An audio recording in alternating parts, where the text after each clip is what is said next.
Hi friends, ഇന്ന് ഞാൻ നിങ്ങളുമായിട്ട് ഷെയർ ചെയ്യുന്നത് നമുക്ക് വളരെ എളുപ്പത്തിൽ ഉണ്ടാക്കാൻ പറ്റുന്ന ഒരു നെയ്യപ്പത്തിൻ്റെ റെസിപ്പിയാണ്. ഇത് നമുക്ക് പച്ചരി കുതിർക്കുകയോ അരക്കുകയോ ഒന്നും ചെയ്യണ്ട കേട്ടോ. അതുപോലെ മൈദയും ചേർക്കാണ്ടാണ് നമ്മൾ ഈ ഒരു നെയ്യപ്പം ഉണ്ടാക്കുന്നത്. നല്ല ടേസ്റ്റാണ്. അപ്പോൾ ഇതെങ്ങനെ നോക്കിയാലോ. ആദ്യം തന്നെ ഞാനിവിടെ ഒരു ബൗളിലേക്ക് 1 ഗ്ലാസ് അരിപ്പൊടി ഇട്ട് കൊടുക്കുന്നുണ്ട്. അരിപ്പൊടി എന്ന് പറഞ്ഞാൽ നമ്മൾ പത്തിരി ഉണ്ടാക്കുന്ന പൊടിയാണ് കേട്ടോ, വറുത്ത അരിപ്പൊടി തന്നെയാണ്. ഇനി ഇതിലേക്ക് ഒരു 1/2 ഗ്ലാസ് ഗോതമ്പ് പൊടിയാണ് ചേർക്കുന്നത്. ഒരേ ഗ്ലാസ്സിന് തന്നെയാണ് ഞാൻ അളന്നെടുത്തിട്ടുള്ളത്, ഇല്ലെങ്കിൽ കപ്പളവ് എടുക്കുക. ഇനി അതേ ഗ്ലാസ് തന്നെ ഒരു 1/4 ഗ്ലാസ് റവയും കൂടെ ചേർക്കുന്നുണ്ട്. അപ്പോൾ ഗോതമ്പ് മാവിന് പകരം നിങ്ങൾക്ക് മൈദ വേണമെങ്കിൽ ചേർത്ത് കൊടുക്കാം. ഇനി ഇതിലേക്ക് ഒരു 2 ഏലക്ക, അതുപോലെ ഒരു ചെറുപഴം കൂടെ ചേർക്കുന്നുണ്ട്. പഴം നിങ്ങൾക്ക് പഴത്തിൻ്റെ ടേസ്റ്റ് ഇഷ്ടമില്ല എന്നുണ്ടെങ്കിൽ ഒഴിവാക്കുക, ഇല്ലെങ്കിൽ ഇതുപോലെ ഒരു പഴം എടുത്താൽ മതി. ഇനി ഇതിലേക്ക് നമുക്ക് ഒരു നുള്ളു ഉപ്പ് ചേർത്ത് കൊടുക്കുക. അതുപോലെ തന്നെ ഒരു 1/4 ടീസ്പൂൺ സോഡാപ്പൊടിയും കൂടെ ചേർത്തിട്ടുണ്ട്. ഇനി ഇതിലേക്ക് നമ്മൾ ഉരുക്കി വെച്ചിട്ടുള്ള ശർക്കരപ്പാനിയാണ്, 1.5 കപ്പ് ശർക്കരപ്പാനി ഒഴിച്ചു കൊടുക്കുന്നുണ്ട്. ചെറിയ ചൂടുള്ള ശർക്കരപ്പാനിയാണ് ഒഴിച്ചിട്ടുള്ളത് കേട്ടോ. ഇത് നമുക്ക് മിക്സിയിൽ നന്നായിട്ടൊന്ന് അരച്ചെടുക്കണം. ഇത് മിക്സിയുടെ ജാറിലിട്ടിട്ട് വേണമെങ്കിൽ നിങ്ങൾക്ക് ഇങ്ങനെ മിക്സ് ചെയ്തിട്ട് അരച്ചെടുത്താൽ മതി. ഒന്നിച്ച് അരച്ചെടുക്കാൻ പറ്റുന്നില്ല എന്നുണ്ടെങ്കിൽ 2 പ്രാവശ്യമായിട്ട് അരച്ചെടുത്താൽ മതി.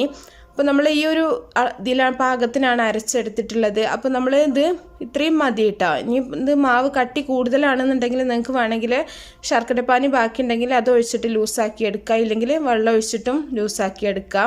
ഇനി ഇതിലേക്ക് കുറച്ച് കരിഞ്ജീരകവും അതുപോലെ ചെറിയ ജീരകവും കൂടെ ചേർത്തിട്ടുണ്ട്. ഇനി ഇതിലേക്ക് തേങ്ങാക്കൊത്തൊക്കെ വേണമെങ്കിൽ വറുത്തിട്ട് നിങ്ങൾക്ക് ചേർക്കാം, നമ്മൾ നേരത്തെ നെയ്യപ്പത്തിലൊക്കെ ചേർത്തതുപോലെ തന്നെ. അപ്പോൾ ഞാനിവിടെ സിമ്പിളായിട്ടാണ് കാണിക്കുന്നത്. ഇനി നമുക്ക് നല്ല ചൂടായിട്ടുള്ള ഓയിൽ ഫ്രൈ ചെയ്തെടുക്കാം.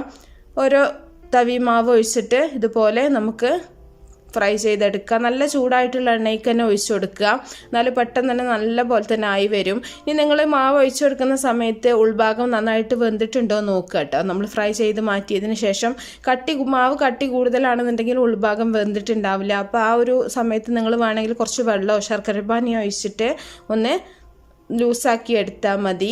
അതുപോലെ തന്നെ ശർക്കര ചേർക്കുമ്പോൾ പല ശർക്കരയും പല മധുരമായിരിക്കും, അതാണ് ശർക്കരയുടെ ആ ഒരു അളവ് പറയാത്തത്. അപ്പോൾ ആ ശർക്കരപ്പാനി ഞാൻ 1.5 കപ്പ് പാനിയാക്കിയിട്ടാണ് ഒഴിച്ചിട്ടുള്ളത്. അപ്പോൾ ഒരു 200 ഗ്രാം ശർക്കര ഉരുക്കിയിട്ടുള്ള ഒരു അളവാണ് കേട്ടോ.